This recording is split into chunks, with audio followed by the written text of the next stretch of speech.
ठीक है एकलव्य, मैं आपके पास आता हूँ। हमारे साथ इस वक्त राजू श्रीवास्तव हमारे साथ लाइव जुड़ चुके हैं, क्योंकि भाई कॉमेडी के मामले में उनसे बेहतर तो कॉमेडी कौन ही करता होगा। हमारे साथ राजू श्रीवास्तव लाइव हैं। राजू जी, मतलब बिना हिंदू देवी देवताओं के अपमान के या उनको गाली देने के बिना कॉमेडी नहीं होती क्या? या ये शॉर्टकट है न्यू एज कॉमेडियंस का? सबसे पहले मैं एकलव्य का अभिनंदन करता हूं और पुलिस का अभिनंदन करता हूं जो उन्होंने एक्शन लिया है। और जिस तरह से कार्रवाई हुई है, ये मुनव्वर फारूकी पे इस तरह की कार्रवाई बहुत पहले हो जानी चाहिए थी। हमारे हिंदुओं का प्रॉब्लम यही है, सबको बस माफ करते रहते हैं, छोड़ते रहते हैं, टालते रहते हैं और तभी इनके इतने दिमाग खराब होते हैं। अगर इस कलाकार से पूछे कि किसी और मजहब के बारे में मजाक क्यों नहीं करते, अपने मजहब के बारे में मजाक करे, मजाक करके दिखाए, हिम्मत हो तो। क्रिश्चियन के बारे में करके दिखाए। फ्रांस में जरा सा कुछ हुआ तो पूरा कितने वहां मर्डर हुए, कितनी हत्याएं हुई। लेकिन हमारे यहाँ सब चलता है। सिर्फ ऐसा हिंदू धर्म के साथ सारे कलाकार, सारे इस तरह के लोग लिबर्टी लेते हैं। और बड़े शर्म की बात है, जो लोग वहां पर देख रहे थे, एंजॉय कर रहे थे, जो लोग एंजॉय कर रहे थे, तो उसी तरह से जैसे सिगरेट पता है कि उससे इंसान मरता है, स्मोकिंग किल्स, उसमें लिखा होता है स्मोकिंग किल्स, लेकिन लोग पीते हैं तो देखने वाले पहुंच जाते हैं। लेकिन इनको सुधारना बहुत जरूरी है और ऐसे लोगों को बैन कर देना चाहिए और इस तरह की कार्रवाई हो कि दोबारा इस तरह का शो हिंदुस्तान में हो ना पाए, ये कर ना पाए।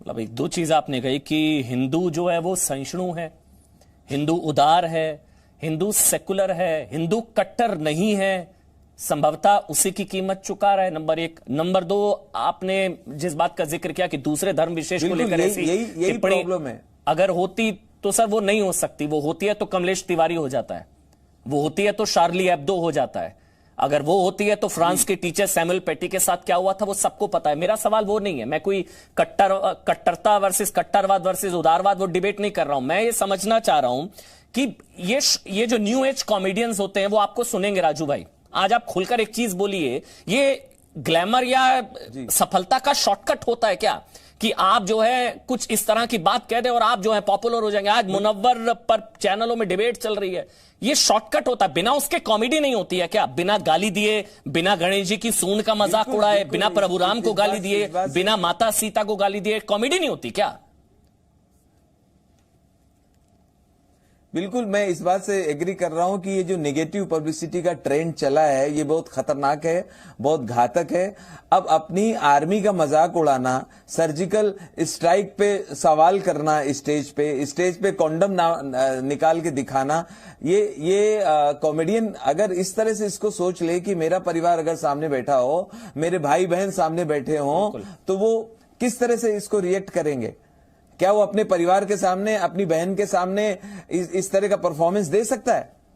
तब तो वो ऐसे शो में अपने परिवारजनों को लाता नहीं है, घर वालों को इनवाइट नहीं करता है। कहता है कि नहीं, मेरे कार्यक्रम के लिए तो मैं अपने घर वालों को नहीं बुलाता हूं, मेरे घर वाले नहीं आते हैं। यानी बाहर के लोगों के साथ आप मजाक कर सकते हैं, उनके साथ खिलवाड़ कर सकते हैं, उनके मजहब का मजाक उड़ा सकते हैं, लेकिन अपने परिवार के साथ और अपने घर में आप घर के अंदर पूरे संस्कारी बने रहना चाहते हैं। ये एक दोगलापन है।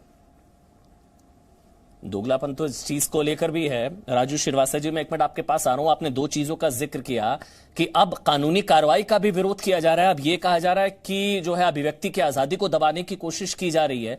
लेकिन ये लोग अब जिनको एक थप्पड़ या कानूनी कार्रवाई से डर लग रहा है, ये लोग तब इन लोगों को नहीं लगा था जब एक गला काट दिया गया था। याद होगा कमलेश तिवारी का उदाहरण, कमलेश तिवारी की तरफ से विवादास्पद टिप्पणी मोहम्मद साहब को लेकर की गई थी, उनका गला काट दिया गया था। शार्ली एब्दो में आतंकी हमला हो गया था और यहां कानूनी कार्रवाई का भी विरोध किया जा रहा है।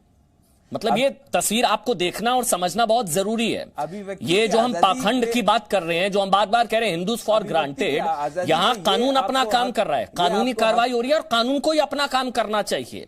लेकिन जिन लोगों को कानूनी कार्रवाई से भी दिक्कत हो रही है वो ये भूल जाते हैं, कमलेश तिवारी को भूल जाते हैं और शार्ली एब्दो को भूल जाते हैं। कुछ कह रहे हैं राजू भाई, कुछ कहना चाह रहे हैं मेरे ख्याल से राजू श्रीवास्तव आप? अभिव्यक्ति की आजादी पे ये हक आपको किसने दिया कि भारत माता को गाली दो, हमारी आर्मी को गाली दो, भगवान राम जिनके लिए करोड़ों लोगों की आस्था है उनको नीचा दिखाओ, उनका मजाक उड़ाओ। ये कौन सी अभिव्यक्ति की आजादी है? ऐसे लोगों को कड़ी से कड़ी सजा मिलनी चाहिए, बल्कि बैन कर देना चाहिए। और मैं जनता से भी निवेदन करता हूं, जो लोग इस वक्त ये कार्यक्रम भी देख रहे हैं, उनसे भी निवेदन करता हूं कि ऐसे कार्यक्रमों में ना जाएं, ऐसे कार्यक्रमों का बहिष्कार करें। एक आखिरी सवाल ये कहा जा रहा है कि धर्म की वजह से उनको टारगेट किया जा रहा है, क्योंकि वो मुनव्वर हैं, मुनव्वर फारूकी हैं, इसलिए उन पर इतनी सख्ती दिखाई जा रही है। बस एक आखिरी सवाल राजू श्रीवास्तव, मुझे पता आपको जाना है। नहीं, ऐसा बिल्कुल नहीं है, क्योंकि उन्होंने जो गलती की है, जो क्राइम किया है, वो सबके सामने है, सबूत सबके सामने है, वीडियो है, मैंने भी वीडियो देखा है, वीडियो देख के मैं खुद आक्रोशित हूं, क्रोध में हूं, तो सबूत सामने है। तो ऐसा हम नहीं कह सकते कि धर्म विशेष के होने की वजह से हम उनको टारगेट कर रहे हैं।